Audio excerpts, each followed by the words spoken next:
Muy buenos días a todos los presentes. Mi nombre es Enrique Gil Guevara, soy médico ginecólogo, especialista en medicina y cirugía fetal. Y antes que nada quisiera agradecer a la Sociedad Peruana de Ginecobstetricia por la invitación a presidir esta conferencia internacional en medicina fetal a cargo del profesor Kypros Nicolaides. Asimismo, quisiera agradecer la presencia de ustedes, colegas, en este tercer día del Congreso Internacional de Ginecobstetricia. El profesor Kypros Nicolaides es director de la Fetal Medicine Foundation y director del Fetal Medicine Research Institute en Londres, Inglaterra, asociado al King's College Hospital. Instituciones a través de las cuales ha producido numerosas investigaciones trascendentales en el campo de la medicina materno-fetal. Y es por esa razón que en esta ocasión hemos invitado al profesor Nicolaides para que nos dé una actualización en cuanto a la predicción y la prevención de la preeclampsia.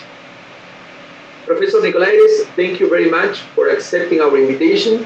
It's really a pleasure to have you here, and especially since we heard you 2 weeks ago in the World Congress of Fetal Medicine in Greece, talking about the new trends or investigations in the prediction and prevention of preeclampsia, not only in the first trimester, but also in the second and third trimesters. So thank you again, and the screen is yours. It's a great pleasure for me to be able to communicate with friends in Peru and discuss the prediction and prevention of preeclampsia, a topic for which I have been carrying out research for many, many decades. It is important as a condition because it complicates only about 4% of pregnancies internationally, but it is responsible for more than 40,000 maternal deaths every year and 500,000 fetal and neonatal deaths. So it is one of the major causes of death and handicap in obstetrics. And the handicap is not only short-term, but it's also long-term. Both women and babies arising from pregnancy with preeclampsia will have an increased cardiovascular risk in the subsequent decades after the delivery. Now, over the years, people have been classifying preeclampsia in different ways. The traditional definition is to have hypertension occurring in the second half of pregnancy, a blood pressure of over 90, together with significant proteinuria, and that's it. But then, more recently, the American College of Physicians and Gynecologists suggested that you can have preeclampsia with hypertension in the absence of proteinuria if you have other things. And these other things are various symptoms like severe headache, non-responsive to medication, pulmonary edema, and then a series of laboratory tests that suggest renal, hepatic, and hematological dysfunction. So a low platelet count or less than 100, a high creatinine level, and high liver enzymes, about 65 international units per liter. In parallel, the International Society for the Study of Hypertension in Pregnancy has been doing the same thing, and even going further in suggesting that you may not have proteinuria or any other of the maternal factors, but if the baby is small, there is evidence of fetal growth restriction that is also preeclampsia. So the combination of hypertension plus smallness now implies preeclampsia. And more recently, people have been discussing whether the definition should include high FLIT and low PLGF, but that is remaining controversial. Now let us look at the methods that have been used over the decades for the prediction of preeclampsia. In England, we have these NHS NICE guidelines. In America, they have these ACOG guidelines, which essentially ask a series of questions from women when they book, and on the basis of these questions, they classify them into high or low risk for preeclampsia. And these questions are previous preeclampsia, renal disease, hypertension, diabetes, and autoimmune disease. Or any two of the following: first pregnancy, advanced maternal age, high body mass index, long interval between this and the previous pregnancy, and the family history of preeclampsia, and in the United States being black or poor, and quite often the two are together. So it's a simple method of screening. It just doesn't cost anything. We just ask a few questions. But how good is it? Well, it's exactly the same as in the 1970s in screening with Downs with maternal age. Simple, but not really great. The detection rate is only about 40% of preeclampsia, and it doesn't give you any personalized risk because you are high risk or no risk. In the meantime, and over the last few years, we have been developing a different approach. Like in the case of screening for Down syndrome, where you combine maternal age with nuclear translucency, prohibit HCG, and PABA, we propose that in screening for preeclampsia, we should combine the history with uterine artery Doppler to look for the blood flow by Doppler at the 12-week scan, and the measurement of mean arterial pressure and placental growth factor. And if we do that, then we can predict 90% of early preeclampsias, 75% of preterm preeclampsias, and about 40% of term preeclampsias. So with this approach, we get a very good prediction of the severe early and preterm preeclampsias. We then carried out a series of different studies to validate the algorithm, and this is called calibration and validation. What does this mean? This is a study of 35,900 women that had screening, and we look at the results. When we tell the women that their risk is 1 or 2, and we take 100 women, theoretically, 50 would develop preeclampsia. And if you tell them that the risk is 1 in 1,000, only 1 in 1,000 would develop preeclampsia. And this is given by this blue line. And our results from this study, the interrupted black lines, are more or less completely consistent with the blue line. The same with another study that we carried out in 8,800 women, and another study that we did in 16,500 women in England. I will talk about this more. So we have a prediction model, and it works, and it has been calibrated and validated. And then we had a head-on comparison of the performance of screening in England in 7 hospitals involving 16,000 women, 700, in which we compared NICE guidelines, the history, with the combined test. And you can see the results there. With the NICE history, we have the histograms.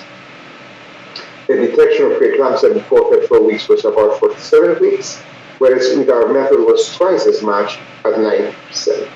Preeclampsia before 37 weeks, it was 41. With NICE guidelines, with our method, twice as much, 82%.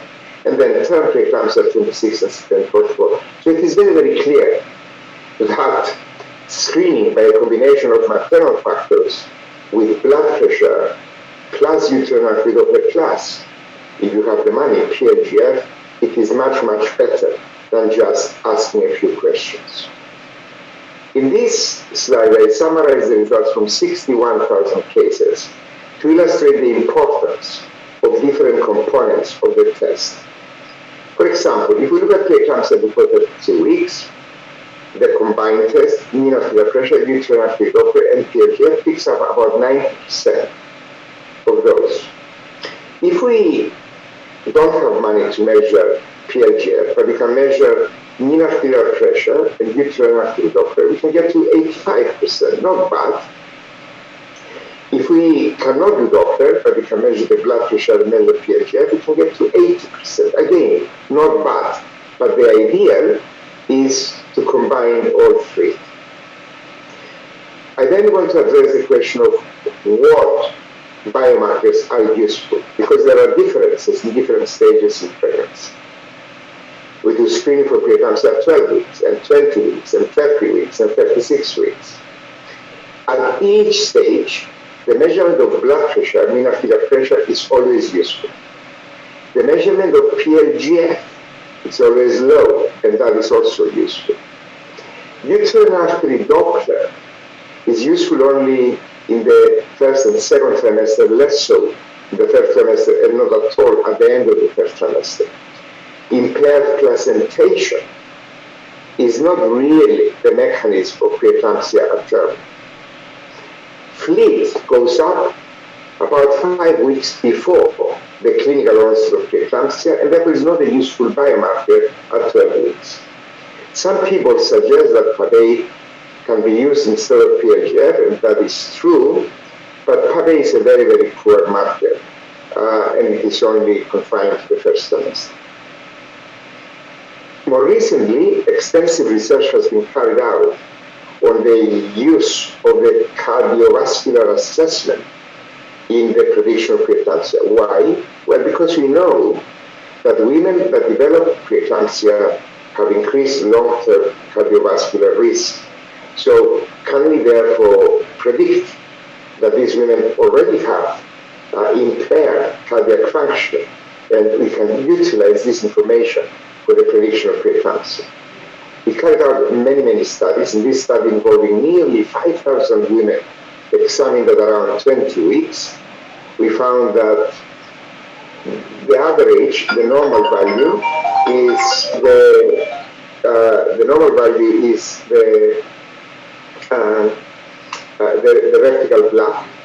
And in the cases where there was preeclampsia, you can see that there are various deviations from the average, but not significantly so, both in terms of left and ventricular diastolic and systolic function and various hemodynamic and structural markers. The only thing that was interesting is this peripheral vascular resistance. In the women that got preeclampsia, the peripheral vascular resistance at 20 weeks was already increased. So it is likely that these women have a degree of vasculopathy, and that is why in the long term they get cardiovascular disease, because they had a vascular disease even before perhaps they even got pregnant. But assessing the heart requires extensive experience in maternal echocardiography, and I think that there are simpler ways of assessing peripheral vascular resistance. This is the eye, and the ophthalmic artery is the first branch of the internal carotid artery just behind the optic nerve. It's a very easy Doppler to do. You just use the usual machine that you have. You put a bit of gel on the transducer. The patient is lying with the eye closed, and then you see this big black circle, that's the orbit. You put the color on, and the only thing that you can see is this vessel, and that is the ophthalmic artery. It's easier to do than the uterine artery though. Then you get a very special waveform, which has one systolic peak, and then a second systolic peak, and then diastole. The first systolic peak represents the contraction of the heart, and blood is then pushed into to the arch. It's going up in the internal carotid arteries and then to the ophthalmic artery. But then a wave of this is propagated to the periphery. It hits the small peripheral vessels, and then it is reflected backwards, and then you get a second wave. So the first wave is indicative of cardiac output, and the second wave is indicative of peripheral resistance. And we have carried out extensive studies, 35 to 7 weeks, at 20 weeks, and at 12 weeks, and we have found that these red circles are from women that subsequently developed preeclampsia. By comparison with the blue, which is the normal, women that will develop preeclampsia from as early as the first trimester and the second and then the third trimester, they have increased ratio of the second systolic wave over the first, i.e. they have increased peripheral resistance. It's an extremely simple test to do. Anybody can do it, and it takes a few seconds to learn how to do it.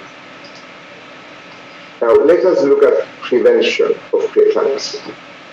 Well, Many different methods have been tried, bed rest and various supplements, and nothing works. The only thing that works is that in countries that are low in calcium intake, calcium supplementation reduces the rate of early and late preeclampsia by about 50%. So, in countries with low calcium intake, calcium is extremely useful. Aspirin, there was controversy for many years how useful it is and what should the dose be and so on. But in this ASPRA trial, where we examined nearly 27,000 women using the Federal Medicine Foundation algorithm, we identified a high-risk group, and then we randomly allocated them into either aspirin, 150 milligrams every day from 12 to 36 weeks against placebo. And the results were very dramatic. We published this in the New England Journal of Medicine, and we showed that aspirin in this approach reduces the rate of very early preeclampsia by nearly 90%, the rate of preterm preeclampsia by about 60%, but it had no impact on the rate of term preeclampsia. So in many respects, the most severe type of preeclampsia has been sorted out. We can screen for it quite effectively in the first trimester and give aspirin, which is cheap and generally safe, and we can dramatically reduce the most severe types of preeclampsia. But we still have to deal with term preeclampsia. And in this slide, I superimpose two things. First of all, that with the first trimester screening, more extensive studies have shown that you can identify only about 40% of the term preeclampsia, and you don't have any impact by giving aspirin in the beginning. So what can you do for the term preeclampsia? Because term preeclampsia is less severe than preterm preeclampsia, but there are 3 times as much term for preterm preeclampsia, and therefore maybe the contribution to the overall morbidity may be equal between term and preterm preeclampsia. Well, in this slide I show that in the first trimester we are not so good in predicting term preeclampsia. We need to get very close to the disease. We need to get to 37 weeks before we can get reasonable detection rates.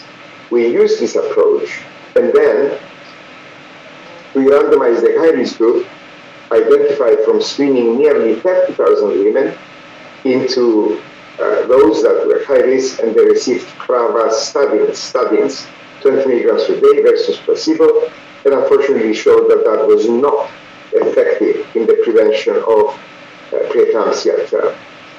So what else can we do? Well, our approach now is this personalized timing of birth at term. What does this mean? It means that if we screen at 12 weeks and we identify about 40% of those that will deliver preeclampsia after 37 weeks, this is the distribution of the gestational age at which they now deliver. If we were to say those women that were identified in the first trimester as being at high risk, let's deliver them at 40 weeks, we will reduce the rate of preeclampsia by about 11.6%. If we deliver them at 39 weeks, we will reduce the rate of preeclampsia by about 27 weeks. So we do screening at 36 weeks, we identify a high-risk group, and we deliver that high-risk group at 40 weeks. We will have a minimum impact in the reduction of preeclampsia, only about 11 to 12%. Let's deliver them at 39 weeks. We will have a detection, we will have a prevention of about 27%. A much better way is to stratify them, their risk, and then based on their risk, decide when to deliver. And that becomes more intelligent. For example, if your risk is extremely high, like 1 in 2, then deliver those women from 37 weeks.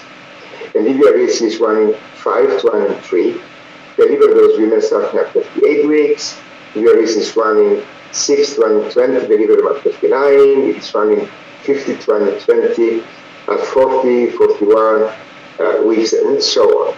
So this stratification of risk and stratification of the timing of delivery would have an impact, which is the maximum, it's about 54, 55%. And that is exactly the study that now needs to be done.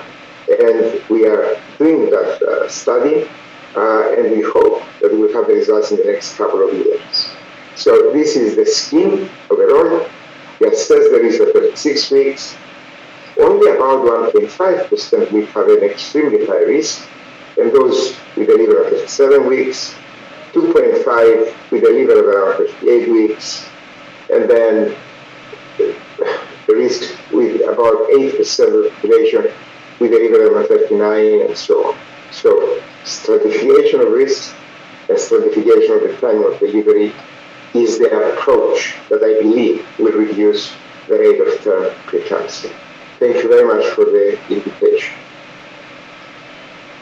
Thank you very much for your presentation, Professor. It was very clear, and I think it is important to highlight the evidence behind all the facts that you have mentioned in your presentation, especially because when we screen for preeclampsia in the first trimester, we must not only involve maternal risk factors for preeclampsia, but also the assessment of mean arterial pressure and the Doppler study of uterine arteries. I am aware that many people in USA and in Latin America do not use the mean arterial pressure or study of the uterine arteries for the screening of preeclampsia in the first trimester, but the evidence that you have shown in your presentation and also in the review paper that you presented in the New England Journal of Medicine have clearly shown a better detection rate than when using only maternal risk factors.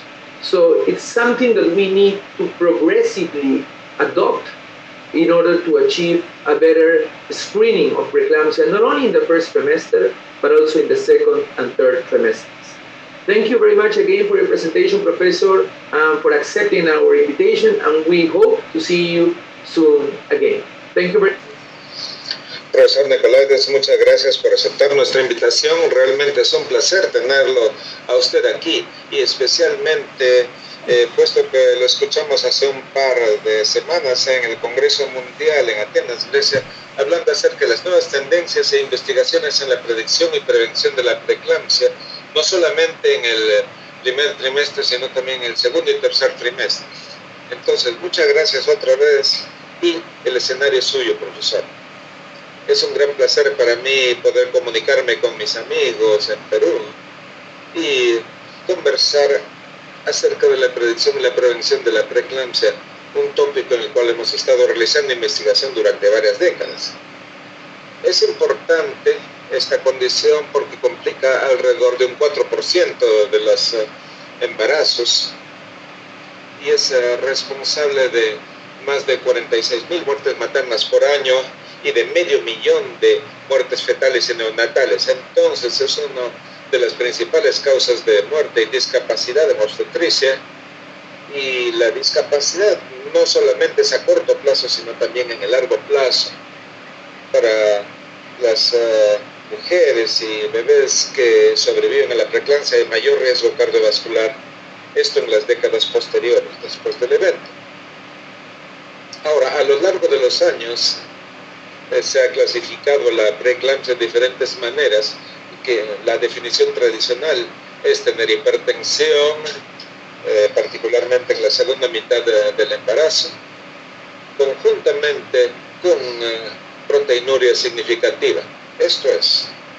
Pero más recientemente el Colegio Estadounidense de Obstetricia y Ginecología sugirió que se puede tener preeclampsia con hipertensión en la ausencia de proteinuria y que puede tener otras características. Y estas otras características son diversos síntomas, tales como cefalea severa que no responde a la medicación, edema pulmonar y una serie de pruebas de laboratorio que sugieren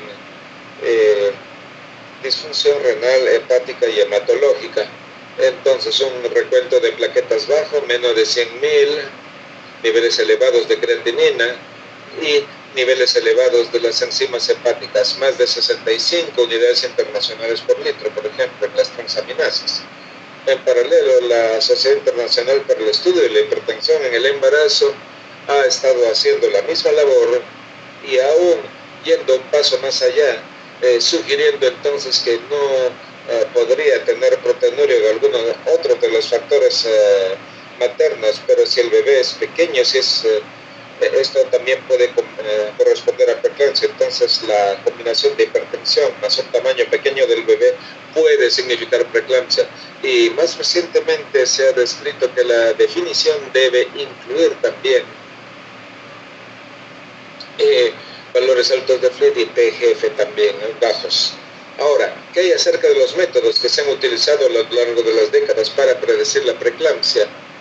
En el Reino Unido tenemos las guías del NICE, en América tenemos las guías de la COG, las cuales esencialmente hacen una serie de preguntas con respecto a las mujeres, y sobre la base de estas preguntas se clasifica entonces como de alto riesgo o ausencia de riesgo para preeclampsia. Y las preguntas son un episodio previo de preeclampsia, enfermedad renal, hipertensión, diabetes y enfermedades autoinmunes. O cualquiera de los dos factores de riesgo moderado: edad materna avanzada, elevado índice de masa corporal, intervalo intergestacional prolongado y una historia familiar de preeclampsia, y en los Estados Unidos ser de raza negra o de estatus socioeconómico pobre. Entonces es un método simple para el tamizaje. Entonces basta con hacer unas cuantas preguntas. Pero ¿qué tan bueno es este método? Es igual que en la década de los 70 al hacer el tamizaje para Down, por ejemplo, con la edad materna, simple pero no necesariamente correcta. La tasa de detección es alrededor del 40% de las preeclampsias y no nos da ningún riesgo personalizado. Puede ser alto riesgo o ausencia de riesgo. Mientras tanto, a lo largo de estos últimos años, hemos estado desarrollando un abordaje diferente, como en el caso de la búsqueda del síndrome de Down, por ejemplo, con la edad materna y otros factores.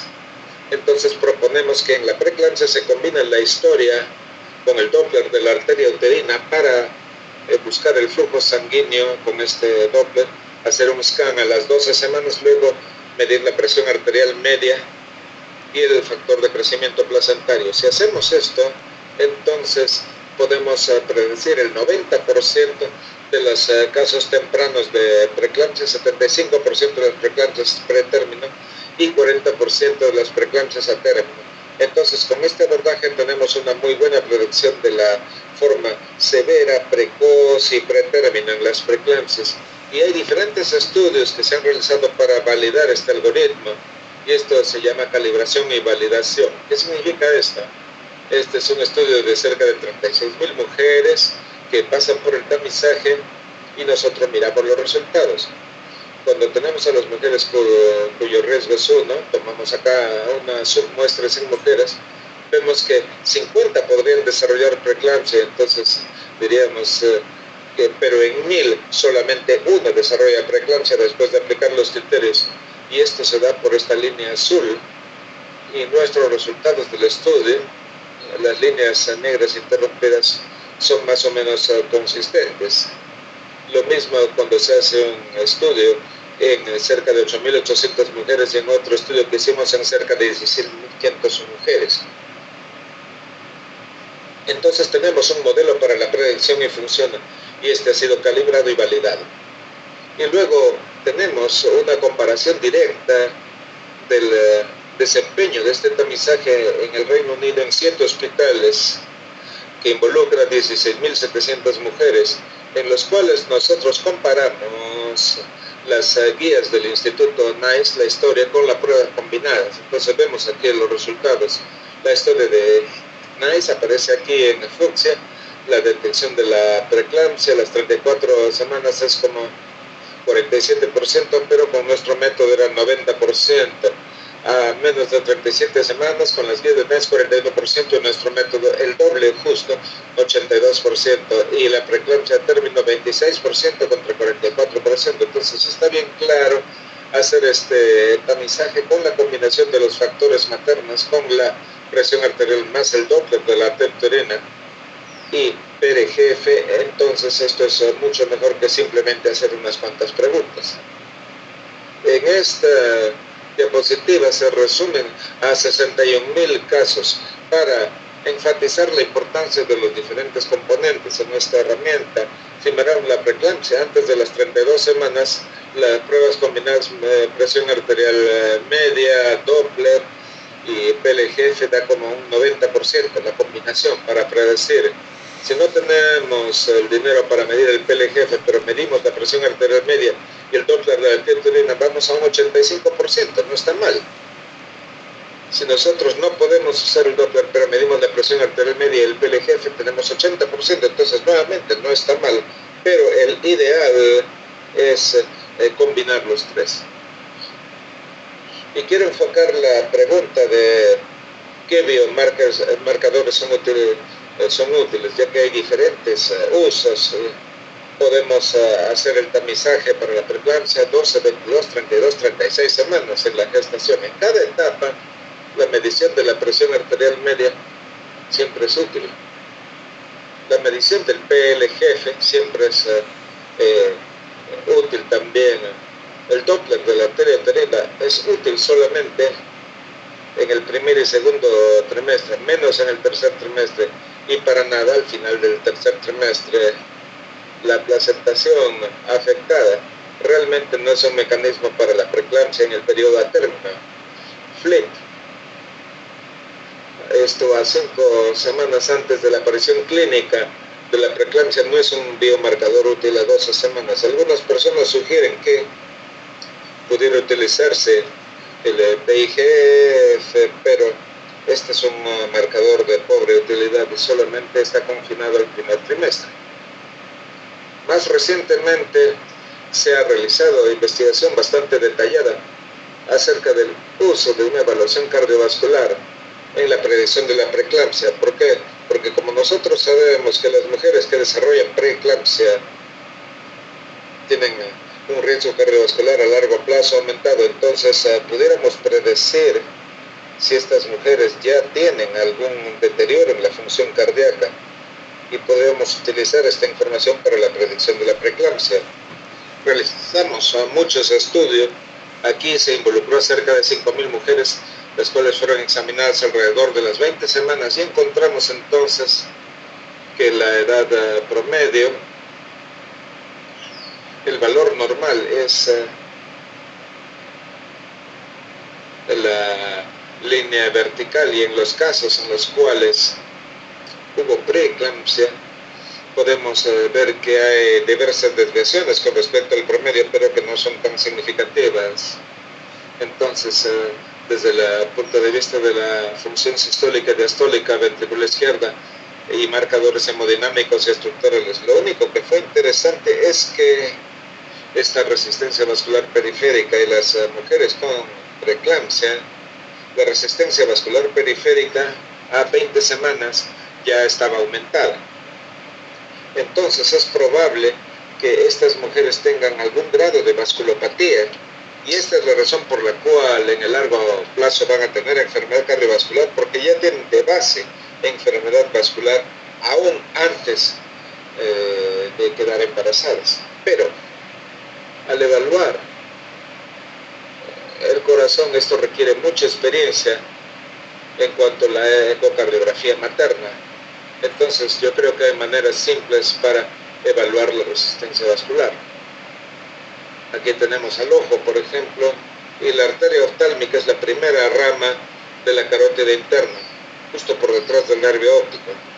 Es un Doppler bien fácil de hacer con las máquinas usuales que se utilizan.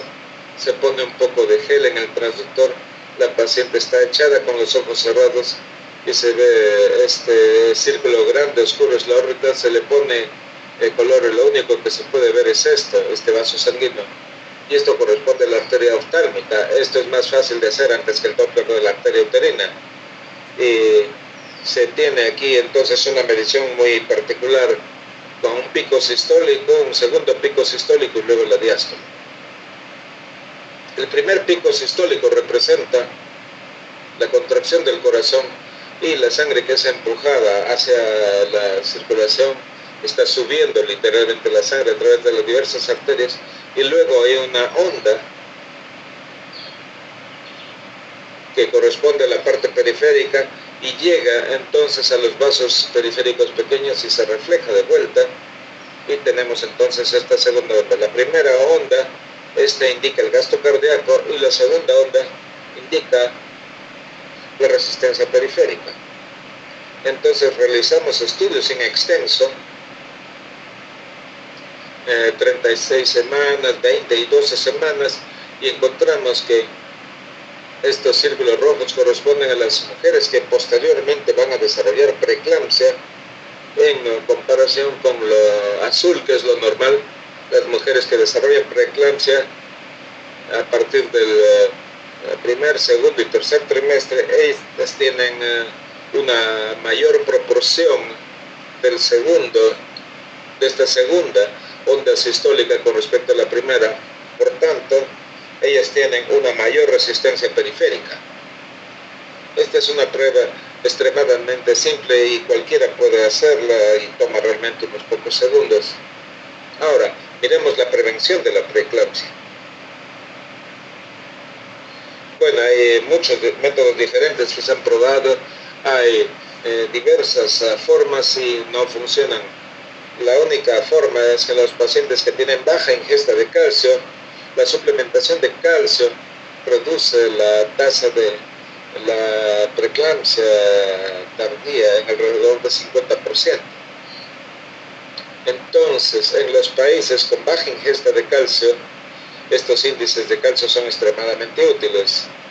La aspirina se utiliza durante muchos años y cómo funciona en diversos aspectos. Y en esta investigación ASPRE se examinó cerca de 27,000 mujeres con un algoritmo. Entonces se identificó al grupo de alto riesgo y fueron asignadas un grupo de aspirina 150 miligramos por día desde las 12 a las 36 semanas contra placebo, y los resultados fueron bastante dramáticos.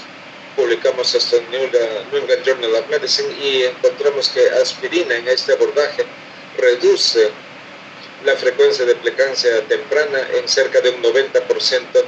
La tasa de preeclampsia pretérmino es cerca de 60% menos, pero no hubo mayor impacto en la preeclampsia en el estado a término. Entonces, en muchos respectos, los tipos más severos de preeclampsia son afectados, ya que podemos buscarlos con efectividad en el primer trimestre. Entonces, por lo general, estas formas son seguras y se tiene una reducción dramática de la preeclampsia, de la frecuencia de la preeclampsia, pero todavía queda el problema de la preeclampsia en el estado a término. Y aquí superponemos dos cosas. En primer lugar, que con el tamizaje en el primer trimestre hay diversos estudios que se han demostrado que se puede identificar alrededor de un 40% de las preeclampsias a término, y esto no tiene mayor impacto en cuanto al uso de medicamentos. Entonces, ¿qué podemos hacer en esta preeclampsia a término? Esta es menos severa que la preeclampsia pretérmino, pero hay el triple de preeclampsias a término que pretérmino, y esto puede contribuir a la morbilidad global de a término y pretérmino. En esta diapositiva mostramos que en el primer trimestre no somos tan buenos para predecir la preeclampsia a término, y tenemos que estar cerca vigilando la enfermedad hasta llegar a las 37 semanas y tener tasas razonables. Utilizamos este abordaje y luego randomizamos al grupo de alto riesgo identificado a partir de el tamizaje de cerca de 30,000 mujeres, esto entre aquellas que son de alto riesgo y que reciben estatinas, pravastatina 20 miligramos por día en comparación con placebo, y desafortunadamente mostramos que no era efectiva en la prevención de la preeclampsia a término. Entonces, ¿qué más podemos hacer? Nuestro abordaje ahora es el momento personalizado del nacimiento a término. ¿Qué significa esto? Significa que si con el tamizaje a las 12 semanas y nosotros identificamos alrededor de un 40% de las mujeres que van a tener preeclampsia en el parto después de 37 semanas. Esta es la distribución de la edad gestacional en la cual dan a luz. Entonces, si tenemos que decir a estas mujeres que se encuentran en alto riesgo y entonces son a 14 semanas, entonces reducimos acá la tasa de preeclampsia en alrededor de 11%. Entonces, si nosotros, si da a luz a 39 semanas, se reduce la tasa de preeclampsia. Entonces, con el tamizaje a 36 semanas, entonces se identifica el grupo de alto riesgo y entonces este grupo de alto riesgo, si da a luz a las 40 semanas, vamos a tener un mínimo impacto en la reducción de la preeclampsia, solamente 11 a 12%. Y si dan a luz a las 39 semanas, vamos a tener una prevención significativa. La mejor manera entonces es estratificar a estas pacientes, estratificar el riesgo y luego sobre la base del riesgo que estas mujeres den a luz. Y esto suena más inteligente. Por ejemplo, si el riesgo es extremadamente alto, en niveles 1 y 2, entonces pueden dar a luz a partir de las 37 semanas. Luego van las tasas progresando para 38, 39 semanas, ¿no? Y esto corresponde a los casos de preeclampsia que son prevenidos con las mujeres que van dando a luz. Entonces, esta estratificación del riesgo y la estratificación del momento del parto, entonces nos da un impacto, lo cual corresponde a alrededor del 54-55%. Y esto es exactamente el estudio que se necesita hacer para estratificar el riesgo. Estamos realizando esta investigación y espero que para los próximos 2 años esté listo. Entonces, este es el esquema en forma global que evalúa a 36 semanas, solamente 1.5% tienen un riesgo extremadamente alto y dan a luz a las 37 semanas, 2.5% dan a luz a las 38 semanas y sucesivamente 8% dan a luz a 39 semanas y así sucesivamente. Entonces, la estratificación del riesgo, esto tiene que ver con la estratificación del momento de dar a luz y este es el abordaje que pienso va a reducir las tasas de preeclampsia en el periodo a término. Y muchas gracias por su invitación y atención. Muchas gracias por su presentación, estuvo muy claro. Yo creo que es importante subrayar la evidencia que subyace a los hechos que usted ha mencionado en su presentación, especialmente ya que cuando hacemos el tamizaje de la preeclampsia en el primer trimestre, no solamente debemos involucrar los factores de riesgo maternos para la preeclampsia, sino también hacer la evaluación de la presión arterial media y el estudio del Doppler de la arteria uterina. Soy consciente que muchas personas en los Estados Unidos y en Latinoamérica no utilizan la presión arterial media, el estudio de las arterias uterinas para el tamizaje de la preeclampsia en el primer trimestre, pero la evidencia que usted ha mostrado en su presentación y también en el artículo de revisión que usted ha presentado en el Journal of Medicine, claramente ha demostrado una mejor tasa de detección en comparación con utilizar solamente los factores de riesgo maternos. Entonces es algo en lo cual necesitamos progresar a fin de poder lograr un mejor tamizaje de la preeclampsia, no solo en el primer trimestre, sino también en el segundo y tercer trimestre. Muchas gracias nuevamente por su presentación, profesor, y por haber aceptado nuestra invitación y esperamos entonces verlo pronto. Muchas gracias, profesor.